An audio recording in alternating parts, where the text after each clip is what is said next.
It's time for another Cover Price Top 10 list. The top 10 books, not much spec driving the market, so the variant covers take over. But there is one piece of news that drives something up to number one. We'll take a look at all the books up next on this video from Bronzeville Comics.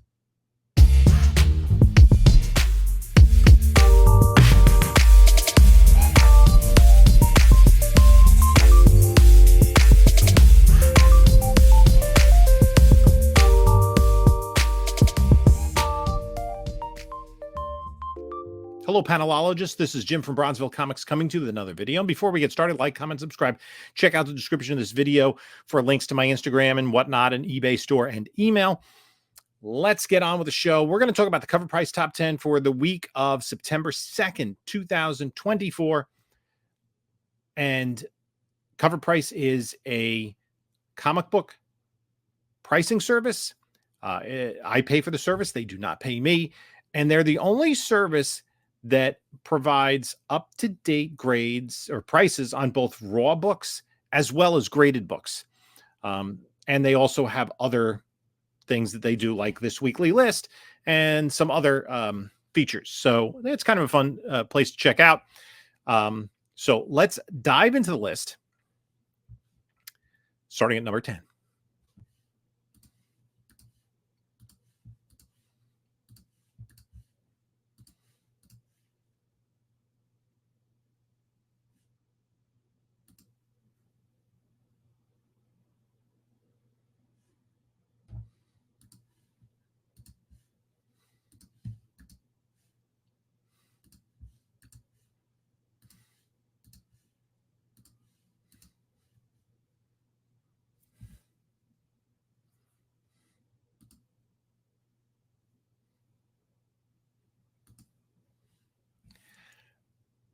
And the number 10 book on the list is The Power Fantasy, issue number 1.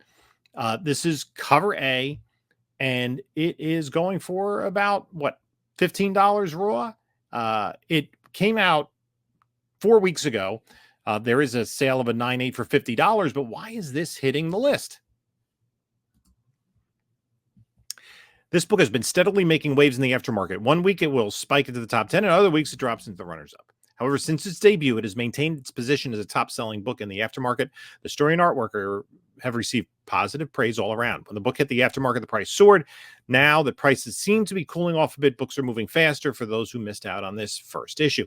This seems like the kind of book that just was maybe under-ordered, and word of mouth has spread, and then people are getting FOMO. Those two things kind of get conjoined sometimes.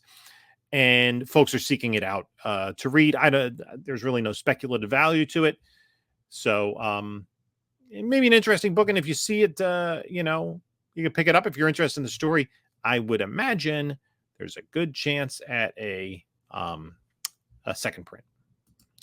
Let's go to number 9 on our list, and that is Grommets. Number 4, the Chuck BB 1 in 10 variant. And what are we selling books for? $15 to $25. Grommets is one of those rare comic books that is authentic to its time. It is a slice of life, a nostalgic trip back to a different era. The first book was a hit, and subsequent issues showed the same promise. After every debut, we see the 1 in 10 retailer incentive take a bump in the aftermarket. It's a great series to pick up if you want to get thrown back into a different generation. We tracked a 12 copy sold, 7-day growth challenge 16%, high sale $25. This is a book that is very much for 80s kids, has that vibe. So again, another Image book that seems to be gaining traction through word of mouth in the aftermarket. And it's one of those books, it seems, that hits the top 10. And then people get interested and want to read it, especially when it's still reasonably affordable. Or they can pick up a second print or pick up subsequent issues to number 1. Let's take a look at number 8. And it is another Marvel Red Band. This is a Wolverine Revenge Red Band issue number 1 that came out 2 weeks ago. The Lionel Francis Yu Tales from the Crypt 39 homage. It's a 1 in 25, and it's selling for about $40. Marvel definitely hit a win with this new promotion. Red Band trailer incentives have consistently made the top 10 list after they debut. This Wolverine book takes inspiration from Tales of the Crypt number 39 cover. It is a great addition to fans who have been collecting the retailer incentives. Is this a long-term play? I don't know. It could be, and I think, there will be collectors because of the covers of these EC Comics homages that might want to get them slabbed up and be able to present them.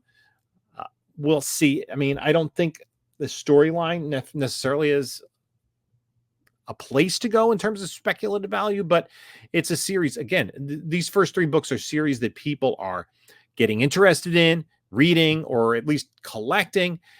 And that is that's good for the hobby. Get some fresh blood in there, and hopefully expand the reader pool. Let's go to number 7, and it is Deadpool number 31. This is a first appearance of Deadpool's daughter, Ellie Camacho, a book from 2014 that is spiking up towards $40 and up to $175. Last sale on a 9.8. Now, this is interesting. Let's look at this. This book, its first sale, $60, $22.50 in 2018. Nobody was thinking of this book as a key. And this is a book that survived, despite the fact that it has Deadpool's daughter, survived the comic boom speculation market, which is kind of shocking that nobody said and kind of pumped up the idea of this book being a hot book. And we can see now it's kind of settling in that $175 range the last several sales, and it's spiked up in price. Will this be a perpetual key? That remains to be seen. Let's go to number 6 on, I'll see what the write-up here is. Number 7, doubling down on Deadpool. And of course, we had the movie. Marvel announced that the Merc with the Mouth would meet his demise in Deadpool number 6. I think he'll get better. Poor Ms. Marvel and Doctor Strange. Oh, they're okay. That's fine. That's right. Following this issue, Ellie Camacho will take on her father's mantle as a new Deadpool. Deadpool number 7 will debut on October 10th of this year, and fans are preparing for Ellie to step up to the plate by picking up her first appearance. Okay, and it's driven more by comic book spec than by movie spec, but could we see a Deadpool daughter at some point in the future? Who knows? Let's go to number 6, Aliens versus Avengers. Number 1 by Mark Brooks. And this is a book that came out a week ago. Similar, I guess, in concept to the DC versus Godzilla series. And it's going for $20. This is just cover A going for $20. I want to take a look at any of the variants. Well, we do have one of the variants that'll be on the list. The 1 in 25. I don't think any of them are, even the Scotty Young is kind of holding a cover price. That's the kind of a fun one with the xenomorph on Cap's face. So this at number 6 covers an excellent welcome for the Alien franchise crossover. It is an action-packed cover of the xenomorph going toe-to-toe with our favorite Marvel alien. It not only kicks off the series with a bang, but it is also a minor key. Miles Morales debuts a new costume at the end of the book. It looks like fans like the look. Sales for the book alone be taking off alongside the 1 in 100 Virgin variant of this cover. Wait for it. Let's go to number 5. Sonic the Hedgehog, number 72. The Nathaniel Fordrain cover retailer incentive 1 in 10 is going for about $15. I'm not real tuned into Sonic keys. This is a book that came out last week. So there were amazing books released this past week, and Sonic is one of them. The Speedster has a good track record of putting out great 1 in 10 retailer incentive covers. Fordrain's epic cover comes at the best time. Sonic the Hedgehog 3's trailer just dropped this past week. It was widely praised, showing how far the trilogy has come in generating an audience for the beloved blue hedgehog. Yeah, Sonic is a popular character. I don't know how well his title sells to the point of how many stores are getting 10 copies of the new Sonic book, but to get the retailer incentive. Let's go to the oldest book on our list at number 4, and it's Avengers 55, the first appearance of Ultron. you can get a nice copy, raw copy for under $100, about $200 for 250 for an 8590. Let's take a look. Historically, I took the 85, right, which has, I think, the most copies on the census. And this is a book that spiked, in 2014. That makes sense with the movie coming up to $545. Settled down, and it kind of, pre-boom was in the close to 200. Never really spiked after that. I think the thing was during the boom is while people were speculating on every character that hadn't appeared in an MCU film, Ultron had already, we'd been there, done that. So nothing really popped for this book. And then it did go down. I mean, look at this, 145 in November 2023 compared to, let's say, 2019, like just pre-COVID, 147. So it actually, 137, it kind of dipped down to pre-COVID prices even, and has kind of been inching its way up. And the announcement that we will see him in the Vision television series with James Spader, at least his voice, reprising the role, has driven this book. After the immense success of Deadpool and Wolverine, the MCU has been pushing announcements on upcoming projects. The first announcement was the casting of Doctor Doom. Casting news is still bringing back the greats, with the latest news announcing that James Spader will return to play Ultron in the Vision Quest series on Disney+. Ultron is a top-tier Marvel villain that many believe was not adequately represented in Age of Ultron film. Now that he's back, he's getting a second chance to become a truly terrifying technological terror. Since the announcement was positively received, Ultron's first appearance has received significant attention in the aftermarket. Book hasn't spiked up that high. It is a book from, 1967? 68. That white cover is kind of tough to keep looking good for a book that old. So most of your copies are going to be mid-graders, but high-grade copies, and of course you look like a 9.8 goes for $2,400 because it's a 9.8 from 1968. And there are not, how many of those are there? There's 2,500 copies on the census, 59.8s, which is 2%. And to get in the top 10%, you need to really be at a 9.6. So that's interesting. Let's go to number 3 on the list. And we kind of already discussed this. This is the Virgin variant of the Mark Brooks Aliens versus Avengers book. And look at this. You're going to have to pay $150+ for a raw copy. That is bonkers. In a comic where a new alien life force attacks the Marvel Universe, Venom would be a character that charges to the front lines. Mark Brooks illustrated a phenomenal cover that has caused a 1 in 100 variant to take the number 3 spot this week. The Virgin cover has become a highly collaborative cover for both Venom and Alien fans. This is the first issue of a 4-part limited series, causing fans to anticipate future crossover covers as badass as this one. Plus, there's a new costume for a fan favorite web slinger. And we covered that earlier when we went over the cover A of this book. Number 2 is I Lie Poppin' number 1. The Trevor Richardson video game homage, which is selling for $30 to $40. And this is a book that came out last week. So we have a Popeye key on the list. I need to, is it 1929? I'm a little confused. I don't know much about modern Popeye, to be honest with y'all. Let's take a look. Have you ever wondered how Popeye lost his eye? No. This book aims to answer that question once and for all. It also marks the return of Popeye to comic books in this new monthly series. Popeye is a well-known character, and this new manga approach is compared to top-selling books like Dragon Ball Z and One Piece.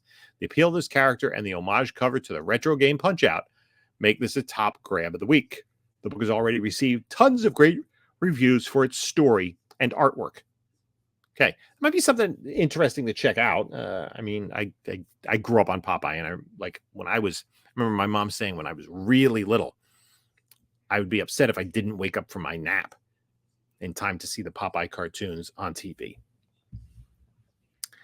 And let's go to the top book on the list, and this is the one that has news associated with 4 Kids Walk Into a Bank, a book from 2016, which is upwards of $15, but still in a I mean, graded copies are still $80 for a 9.8. That seems a little preposterous. And if you look at the graph here, this is often what I talk about when books first come to market.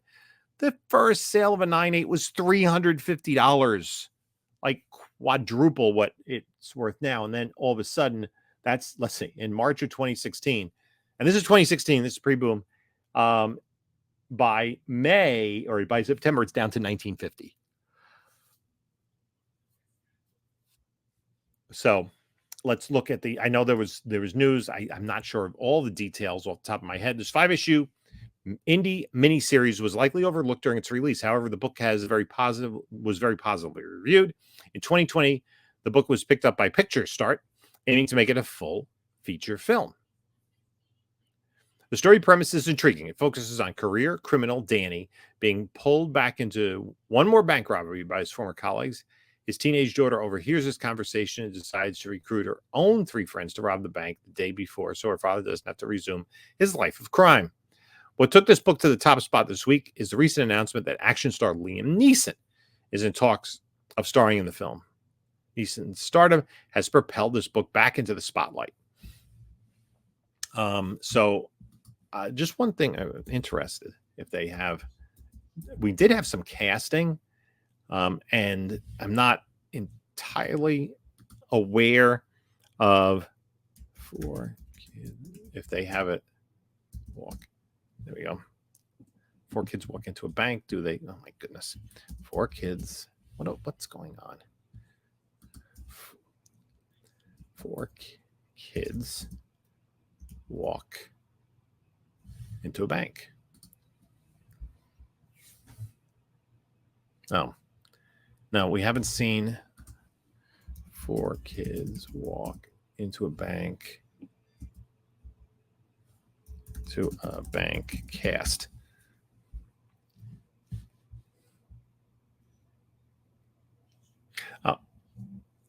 Jack Dylan Grazer, that's from Shazam. Talia Ryder, Deacon Philippe, son of Reese and Ryan Philippe.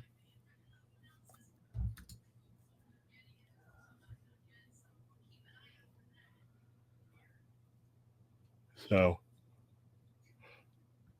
let's just have anything. I can't remember. Princess by Rising Stars. Yeah, I'd have to look up who each of these are. Yeah, Jack Dylan Grazer is Freddie Freeman in the Shazam films. That's the only name that jumps out to me. So, of the kids, but they're anyway. So let's take a look quickly at the runners up. There's some more. There are more older books on the list. ASM 252. I think there's a building of the Symbiote books. People don't know when Venom coming out in a few months. Long term, Tom Holland getting this costume. People I think are specking on that. Power Fantasy. This is the Chase cover. Again, number 13, Secret Wars 8. Number 14, Max number 1. But still, top weekly sales. $25 in a CGC 9.4 with Channing Tatum. So we'll see Ultimate Spider-Man still going strong. Lethal Protector with Venom coming out. Batman New 52 number 1. Gwenpool staying strong. Red Hulk 19 and Nova at number 20. How long have we been waiting for an announcement about Nova? So that'll wrap up the top 10 from Covrprice. Do you have any of these books? What do you think about them? A lot of recent books, not a lot of classics. So that's sometimes what you get with these lists. It looks like there are a few of them that just books that people are trying to find so they can read them. I don't necessarily know if they're spec. Again, thanks for stopping by. You can take a look at a couple of my other videos here. And this is Jim saying until next time, enjoy your comics.